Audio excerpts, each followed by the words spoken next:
estimados amantes del arte y la profundidad del espíritu humano, permítanme hoy desvelarles, con la voz pausada del narrador que ha contemplado la obra y el alma de su creador, el universo íntimo de Alfred Cubin, tal como él mismo lo concibió y expresó en sus reflexiones sobre el trabajo del dibujante. No se trata de una biografía al uso, sino de una inmersión en la trama central de su pensamiento artístico, un viaje por los intrincados laberintos de su conciencia y de su proceso creativo. Alfred Cubin, un dibujante que se regocija en la simplicidad maravillosa de su arte, nos invita a comprender que su obra no es un mero reflejo del mundo exterior, sino la manifestación de formas que veo claramente en mi interior, los personajes y acontecimientos cuyo flujo apremiante ha invadido y tejido, desde siempre, la trama de mi vida psíquica. Su vocación, decidida hace 28 años, fue un camino singular y solitario, lejos de las escuelas y los preceptores convencionales. Pero el espíritu humano,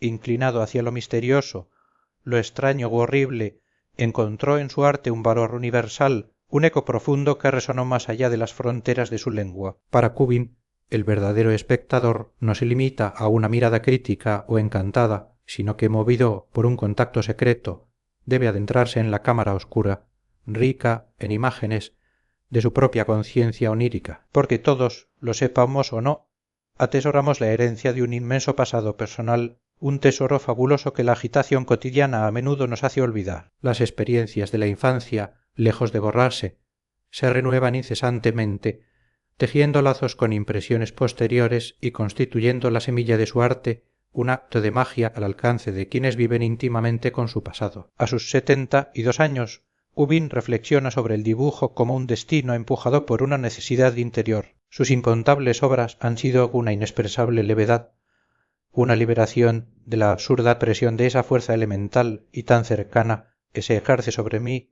tan peligrosamente. Lejos de considerarse un filósofo en el sentido estricto, él se ve como un visionario, incluso como un iluminado, cuya percepción del mundo se nutre de los auténticos pensadores. Reconoce su naturaleza de artista, atraído y rechazado a la vez por el flujo de la vida, y su única importancia reside en su talento para el dibujo. Cubin confiesa su distancia del impresionismo alemán de principios de siglo, si bien comprende y valora la búsqueda de nuevos caminos, destaca la síntesis como el logro más importante, admirando la capacidad de artistas como Edvard Munch y William Blake para conectar nuestro pequeño corazón al gran corazón central del mundo, especialmente en la resolución de problemas artísticos. La vejez le ha traído la capacidad de abarcarlo todo con la mirada y de ver más allá de la materia, llevándolo a un ámbito de creación pura. Para él, la concepción de un dibujo y sobre todo el territorio del que proviene escapan a cualquier observación, siendo un deslumbramiento original del que sólo conocemos su fulgor. Si logramos retener algo de sus formas, es un triunfo sobre todo lo que es material,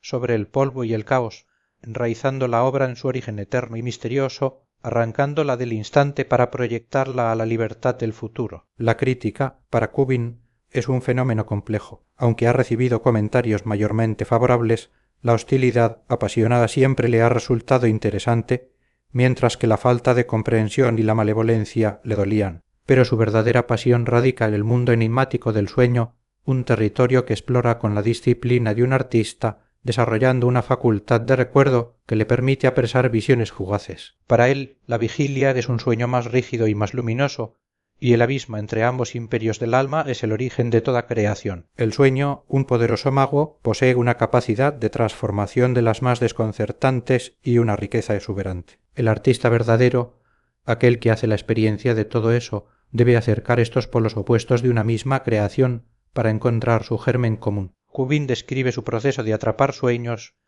esos jirones y pequeños retazos que quedan al despertar. Su aspiración es dibujar conscientemente de la misma manera que el sueño compone, uniendo fragmentos para formar una entidad. Nos ofrece un ejemplo vívido de su dibujo por montes y valles, donde la cadena de montañas, el lago, las criaturas fantásticas, un murciélago enorme, un cangrejo petrificado, las granjas que se hunden y un personaje enmascarado generan una atmósfera de miedo y misterio. En estos sueños el universo lo engloba todo, y los miedos psíquicos se suceden de manera incomprensible. La clave es no perder la seguridad de que algo maravilloso puede venir del sueño, electrizando la grisalla cotidiana. En noche clara, Cubin relata un sueño donde una luna invisible ilumina un pueblo sin sombras y dos gatos gigantes merodean. Un vecino enmascarado, figura recurrente en sus sueños, vigila a los animales. La revelación del vecino no es otro que la luna brillante. Este ejemplo ilustra la transmutación onírica y la disolución de la realidad convencional. Para Cubin,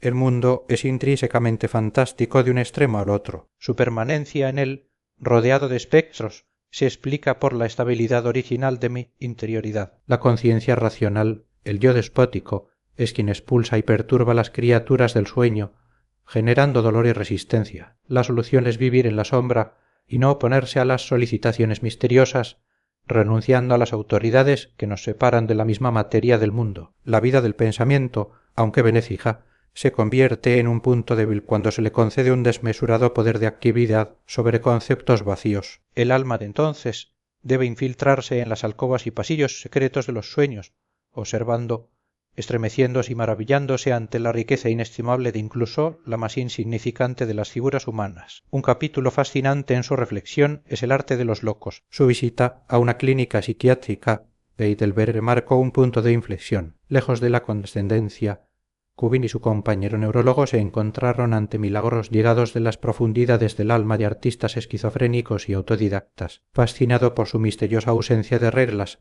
y su extraordinaria fuerza de invención, Cubin vio en estas obras una creatividad pura y desinhibida, una expresión que trascendía el pensamiento y la reflexión, emanando directamente del inconsciente. Subrayó la economía de medios, la sinfonía de colores inauditos, la autenticidad que superaba la técnica o el manierismo. Desde los abigarramientos chillones de un representante de Champaña hasta las sombrías y grandiosas visiones de un cerrajero de Mendingen con obras como ángeles exterminadores y la horrible cabeza de una Danaí o un Belcebú, Cubin reconoce un don genial y una fuerza de invención original que lo fascina y lo convence de que el arte más profundo proviene de la conexión con lo enigmático del alma. El dibujante es un manifiesto de su oficio. El dibujo, para Cubin, no es un mero esbozo preparatorio, sino un fin inmediato en sí mismo, una impronta del alma capturada para la eternidad. Es un arte que responde a una modesta pulsión que no rivaliza con la naturaleza, sino que se contenta con producir signos y es simbólico. La elección del material,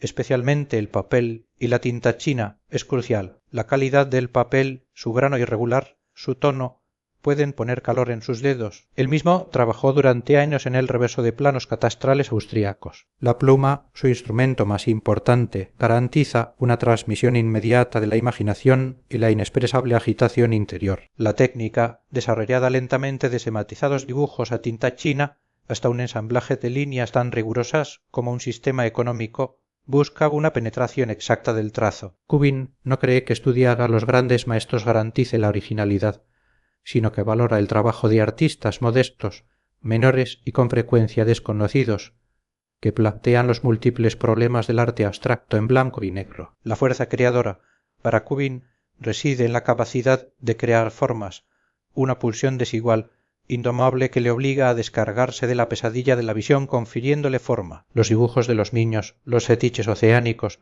las producciones gráficas de hipnotizados y mediums, y el ardiente impulso artístico de muchos alienados son ejemplos de cómo el gusto ha sido enriquecido por el arte nuevo que se aventura en lo inconsciente y lo enigmático. El dibujante debe reflexionar sobre estos fenómenos sin abandonarse a ciegas, confiando en su propio arte caótico y rico. En Confesión, Cubin afirma que todo es cuestión de fantasía y que el artista es un intermediario de la imaginación divina. Al abandonarse a la fuerza elemental del ser, las obras adquieren forma, y el artista capta visiones oníricas que pueden hacerle verdaderamente muy feliz, convirtiéndose a la vez en creador y criatura. La dualidad entre ritmo y construcción es fundamental en su proceso. El ritmo es el movimiento inconsciente de la mano, la marca única y personal. La construcción es lo reflexionado, la estructura de las líneas, la aportación de formas fundamentales que la imaginación y la voluntad del artista elaboran, confrontadas al flujo del caos. Ambos componentes, como el alma y el espíritu o el corazón y la cabeza, son complementarios y se confunden en la obra, ofreciendo un profundo introito a la comprensión metafísica del arte. Su carta sobre los grandes maestros revela sus afinidades a la primera etapa gótica y turbulenta de Durero el hirviente y desbordante Ansbaldum, el fervor religioso de Matthias Grunewald, los dibujos insondables de Rembrandt, lo fantástico y real de Hércules Segers, el estallido de locura y la escenografía de Van Gogh, pero sus predilectos son Hieronymus Bosch y Pieter Bruegel, a quienes ve como padre e hijo artísticos. Bosch, un maestro chamán cuyas visiones se le presentan incluso en una refinería de azúcar, mostrando que qué aventuras son aún posibles en nuestra época en medio de las odiosas máquinas.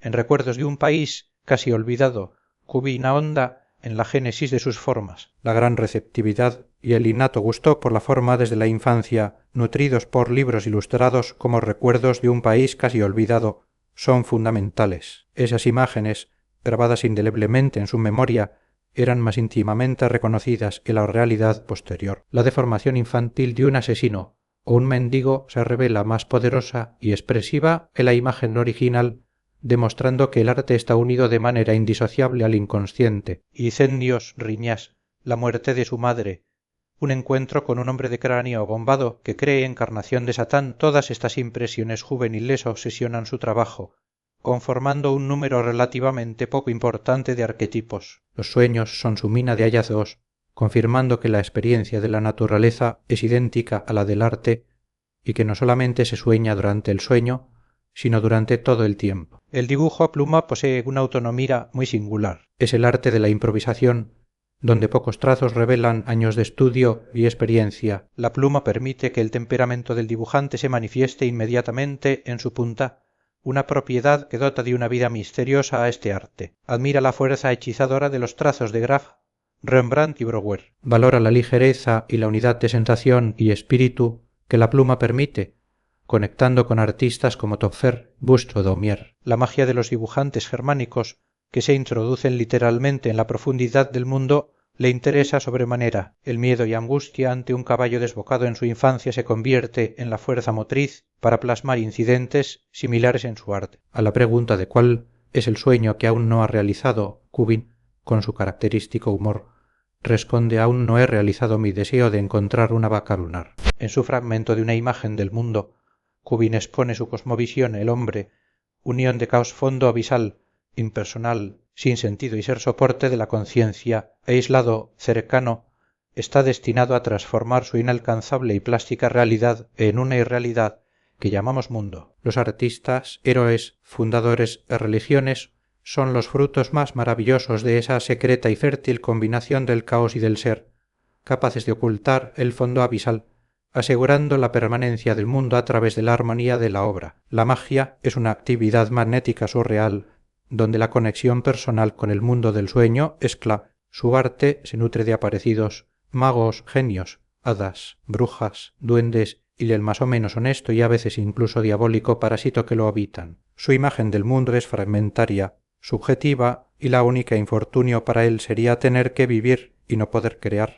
El éxito, para Kubin, no reside en los ingresos asegurados, sino en el equilibrio de las incertidumbres y la fidelidad a la voluntad fiel a sí misma. En los mundos crepusculares reflexiona sobre la evolución de su recepción. Sus obras llevan los estigmas de ese territorio crepuscular híbrido, un reino pesítico mediador que lucha en él por encontrar su forma más lograda. La mención de su estilo como cubiniano en la literatura moderna es para él el más bello y más satisfactorio de los reconocimientos. Finalmente, Kubin aborda la pintura de lo suprasensible, reconociendo la presencia de fantasmas y criaturas imaginarias en el arte antiguo y moderno Goya, Fuseli, Redon, Ensor, Munch. Para él, la experiencia de lo suprasensible en el arte requiere de órganos más finos en el artista y en el espectador. La vida cotidiana, aparentemente familiar, está impregnada de elementos extraños y fantásticos. No se necesita un evento macabro para sentir el horror oculto, sino la receptividad. El artista moderno debe crear el ambiente grave de una irrealidad imprecisa. Estamos rodeados de fantasmas desde nuestro nacimiento, y nuestro propio cuerpo es el fantasma más cercano y extraño. La creación, para él, nace de una pulsión oscura que requiere un trabajo de la mano y del ojo mucho más preciso y sutil bajo el control de la conciencia. La evolución de su proceso creativo pasó de la embriaguez todopoderosa a un estado más consciente, más controlado y realizado con más cuidado, un reflejo de una vida más ordenada. Como ilustrador, Cubbin siempre busca temas que convengan a su naturaleza, sintiendo una agitación idéntica a la lectura inicial de la obra. El gran tesoro de formas conservado en la memoria de la infancia es su reserva inagotable. Rechazó obras que no le convenían y vivió experiencias singulares, como ilustrar las aventuras de Arthur Gordon Pym después 2 veces, encontrando imágenes totalmente diferentes a pesar del mismo punto de partida espiritual. En sus últimos años, la fiebre creativa dio paso a una extraña serenidad. Se cansa fácilmente, pero su experiencia y circunspección compensan la pérdida de fuerza. Desde lo más profundo de su alma, ve con serenidad las fuerzas fundamentales de la existencia. No le interesa ser moderno por seguir una moda, sino por la fuerza y originalidad de la visión. Critica el intelectualismo tan vocinglero como vacío de su época y aboga por más corazón y menos cabeza, confiándose a la sumisión de la oscuridad para que se manifiesten los estigmas que ayudan al alma. Su mensaje final es un testamento de fidelidad a sí mismo y a su tranquilo rincón del mundo, creando hasta el aniquilamiento, pues tener que vivir y no poder crear sería su único infortunio. Y así, queridos oyentes, concluye este retrato narrado del pensamiento de Alfred Cubbin, un artista que nos enseñó que la verdadera trama de la vida reside en los velados mundos crepusculares del alma, en la danza entre el sueño y la vigilia, el caos y el ser, y en la inextinguible necesidad de dar forma a lo inefable a través del humilde, pero poderoso, trabajo del dibujante.